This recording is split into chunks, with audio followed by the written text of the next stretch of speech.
monsters. These are creatures that has fascinated humanity for millennia. They're part of our culture and even our identity in some cases. And I want to look at a specific monster in this video. And we will look at this monster from a historical perspective and its connection to archaeological artifact. But we will also look at this monster as a source of historical belonging to a region and a place, both in history, but also as an identity that you can connect with. But also how these pseudoscientific ideas and creatures and even archaeology can, well, cost taxpayers a bit of money. And this video won't really be if, well, creatures that swims in the primordial waters exist or not, because, well, they don't. And there are many great sea monsters out there, but none can really compare to the monster residing in a lake in the northern of Sweden, but still at the middle of this country. It's living in a lake called Storsjön, or translated to English, the Big Lake. So it's called Storsjöodjuret, or the Big Lake Monster. And while Nessie up in Loch Ness might be more famous, and Lazario from Lago de Como near Milan might have a better fashion sense, both of these creatures lack something that the Storsjöodjuret really have. And it is a runestone. And this runestone plays an integral part of the legend regarding this beast in the Swedish lake Storsjön. The first time we hear about this beast is from a Danish priest named Mogens Pedersen. And he writes about this monster in 1635. And why is a Danish priest up in the north of Sweden? Well, back then, this area of Sweden wasn't Swedish. It was belonging to Norway. And during this time, Norway and Denmark were, well, basically the same country. So Mogens Pedersen was traveling around documenting different things that he saw on his travel and reporting back to the diocese. And this story begins with two trolls who are standing on the beach to Storsjön. And the trolls' names are Jata and Kata, and they're having each one a pot that they're boiling hot water in, and standing there they're boiling, and they adding more water from the lake. They spending weeks, and weeks turns into month turns into year, and suddenly the water in the kettles they start to boil. It start to smoke, hiss, and suddenly this creature just roars out from these giant pots standing on the beach down into the lake. This beast goes, and immediately it starts to make troubles for the people living around the area. So to solve this, they bring in a magician. And in this particular version, the magician is named Ketil Runske. And he figures out a plan. He will bind this creature. He will bind it using magic runes. So he goes to the island called Frösön, and he starts carving these runes on a runestone that will bind the head of the serpent at the island of Frösön. And according to this legend, the tail is about 4 kilometers at the beach on the other side of the lake. And according to this legend, the monster will be bound here until someone can either decipher the runes or smashing the runestone. And this is a bit of a strange look for a giant sea creature, I'd say, because while the language spoken in the 17th century was widely different than the language spoken in the Viking Age when this stone was originally carved, it's people could still read runes during this period. People could read runes in Sweden and commonly used it until basically the 20th century. We have rune carvings that was used for daily use, basically up until 1911. We have some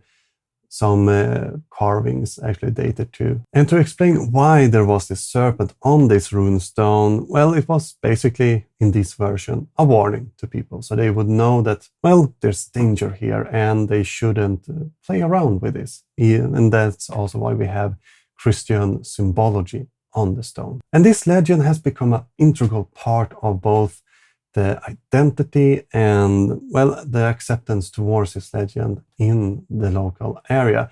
It's so integral to the society to a point that we have a story that there's this convict that escaped the law and he's trying to flee and he crossing the lake over to Frösön and he goes there to smash the runestone.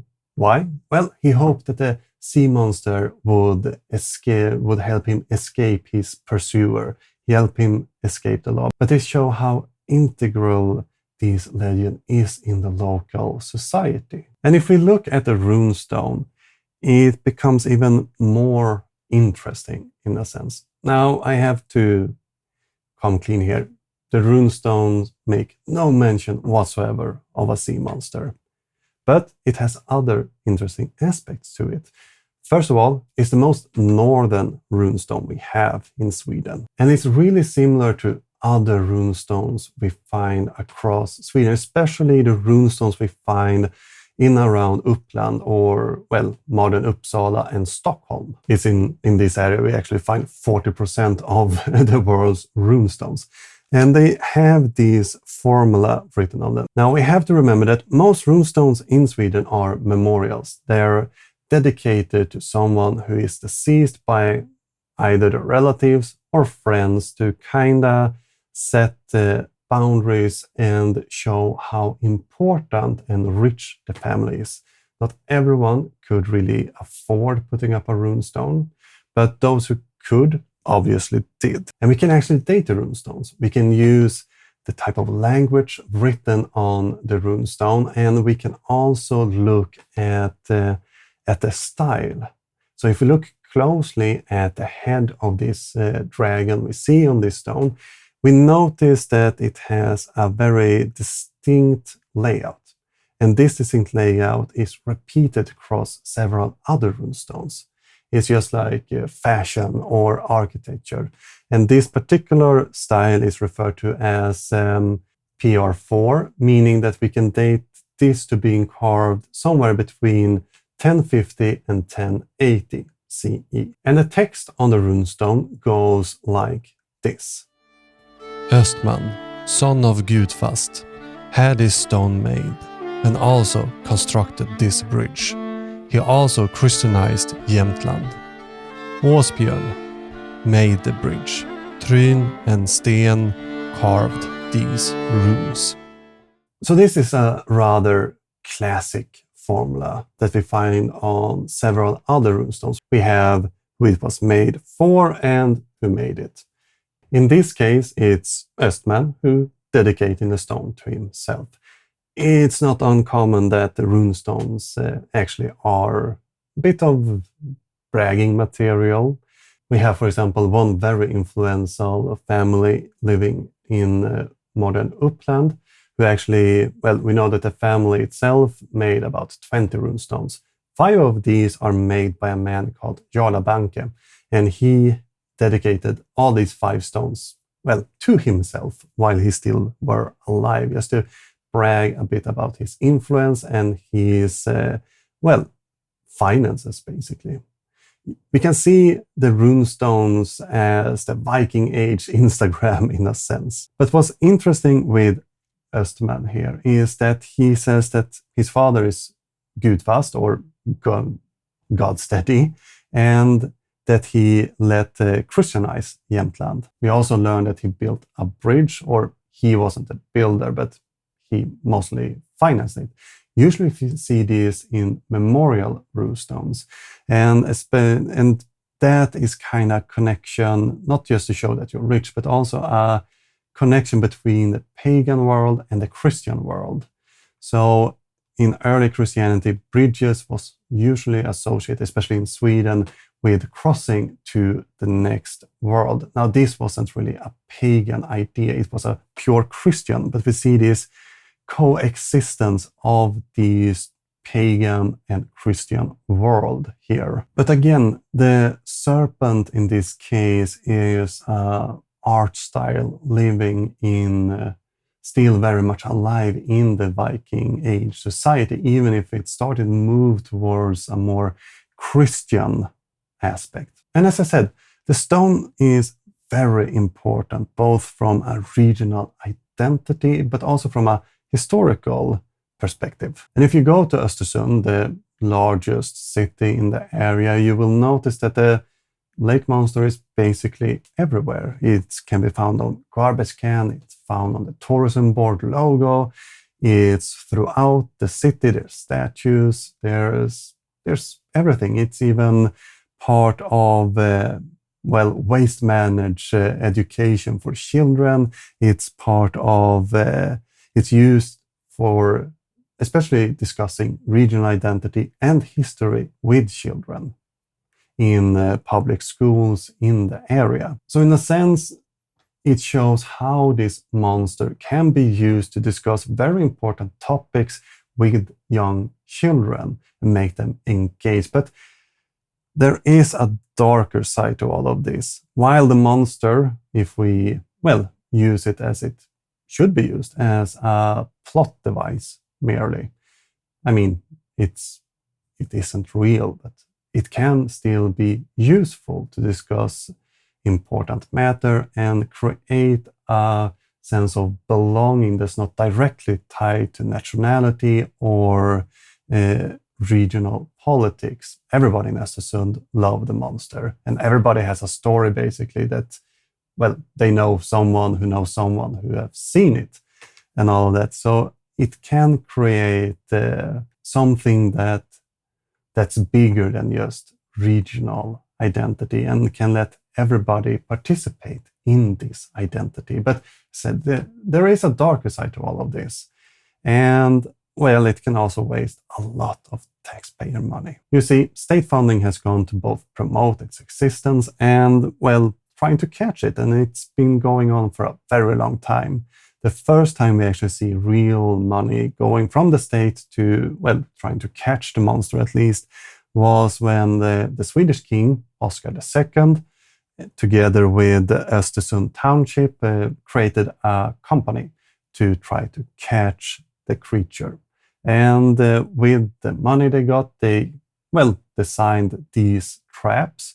And this trap in particular, they baited with a pig and they had his hooks and they, tried to look for the creature. But this trap never sprung and nothing really came from this. Since it's, not real again. But this has continued to our day. EU funding has gone to set up locations to, monitor the lake to see if we can catch the sea monster or lake monster on video. While these places work very well as picnic spots, that wasn't the initial intention of it. But what's maybe worse is that the sea creature was actually a protected species. It was until 2002. And that whole process started with a request from the local tourism board to the county board, asking them to, declare this serpent as a protected species. Within Swedish regulations, species can only be protected if it's, documented to exist. It's blatantly clear in the law that it must be real to be protected to start with. But in 1986, the local county board looked at this and thought, we know that it's real, so we can therefore protect it. So in 1985, they start this inquest, taking opinions and thoughts from, what they deem to be important player in a matter like this, like your local sailing club, because why not? It's water related, I guess. But they also get opinions from the historical museum that seems to be a bit ambiguous regarding if it's real or not. They look at the historical sources and kind of come to, well, it could be not. It's real in a sense that we have historical descriptions of it from the 1600s at least. But they don't speak to any biologist, something we usually see in pseudo history and archaeology. The promoters of these ideas rarely speak with the experts in the matters at hand. Or if they speak with experts, they often speak with the wrong kind of expert. It's like talking to a physicist regarding archaeological remains. It can be useful in some very slim cases, but for the general matter, they are not really experts in the field. The only kind of expert to talk with is the local fishing intendant, who is not playing along with this. He basically states that, come on guys, it's fake. Monsters doesn't exist. And I mean, we could spend a lot of time just going through this material because it's really interesting. And it's fun to see those who play along in this nearly game.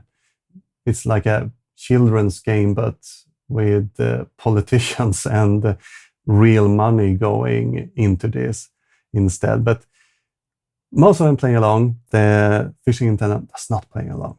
And they even look outside of Sweden for advice. They even write the British embassy asking how the UK managed to get Nessie, a protected species. And it takes a while, and they later hear back, not from the embassy, but the Scottish Development Department, who kind of says that, come on guys, monsters aren't real and Nessie is not a protected species. But they have also my favorite comment in all of this. They're writing that if the local county board want to really see the Loch Ness monster, there is ample accommodation in the highlands and plentiful supplies of the local natural beverage, which will help them to see her in the dark. As I said, the monster was a protected species from 1986 until 2002. Why the protection ended was, well, there was this aspiring sea serpent farmer who wanted an exception from the prohibition to collect sea monster eggs. Since it's a protected species, you were not allowed to pick its egg, of course. But he wanted an exception for this. So he go to the local county board, he put in all the paperwork needed, and he got a rejection on it. His application was rejected. But he was very set on becoming this monster farmer. So he go to the court system. He wants this decision overruled. The court just look at this and says, we can't make legal decision based on cryptozoological beings. So they just reject it due to, well, they can't make a decision since it's not really following the law or really applicable in the sense of the court. Now, this gets the attention from other parts of the Swedish legal system, and further investigations are started. And, well, they come to the same conclusion. This ordinance that this monster is a protected species does not comply with Swedish law, and the local county board have to, well, upheave it. So now you can go and pick as many sea serpent eggs as you like if you want to start your own farm. But this shows how legends that surrounds archaeological artifacts or historical places can be used for good. It can be used to create a sense of belonging and discuss rather difficult matters with children, for example. It's a great tool for this. I mean, children love sea monsters, and who doesn't love a good sea monsters? They are fascinating, interesting, and we can look at this from several different aspects. We can look at the archaeological remains we find surrounding the runestone. We can look at the runestone itself. We can make a connection with people living thousands of years ago through stories and legends. But if not utilized properly, it can also create a lot of waste. There's a lot of money, salaries, and things that went into making this beast a protected species that could have been used for better things. And here's the danger with pseudoscience in general. It wasting resources that could have been utilized. So while important and nice tool to have if used properly, it's still a danger to it. And as I often say in this, there isn't any benign pseudoscience. There's always something that will come and bite us in the end. And it's important that we discuss these topics and realize how we can utilize them in a good way and how we can combat the bad things that follows with it. And it's important to be aware of this.